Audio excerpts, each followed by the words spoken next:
do you think it's fair to say that if the testing and diagnostics were in a place today where, you know, they could say, you know, hey, Brent, you just were exposed to X, Y, and Z, and you have a traumatic brain injury, and people had that knowledge and were empowered by that knowledge, free from any punitive blowback from advancement or going to schools or free from, you know, stigma from their own communities. Do you think that a lot of people would still be here that maybe aren't?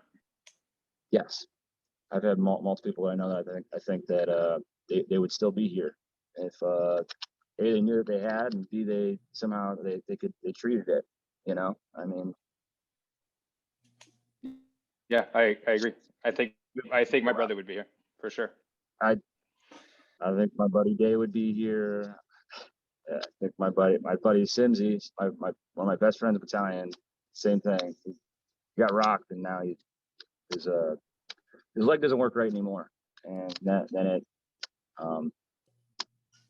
and he tried to do the same thing more than once. I've been called multiple times, you know, by like his wife and whatnot. He went out here to go do this, and this is where he usually goes.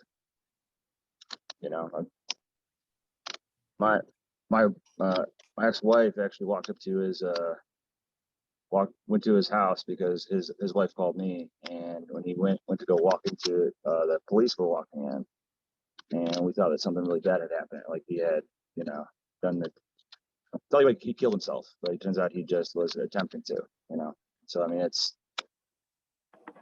I think he has one as well. So I mean, it's one of those things where it doesn't get tested. It does. I mean, I don't know how it works, but I mean, I know that when I was in 7 years ago, it didn't get tested, and we didn't really push into it.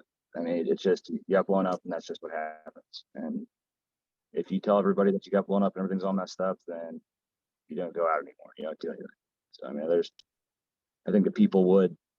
I think if people would. I really do think that I think more people would be alive, and I think that so really what they're doing is saving lives every day.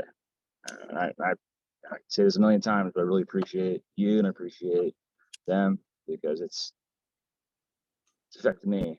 You know, it's affected my friend. It's affected everybody that I know around me, and it's time to kind of push into it. I think it's time to try to save some lives, save some people.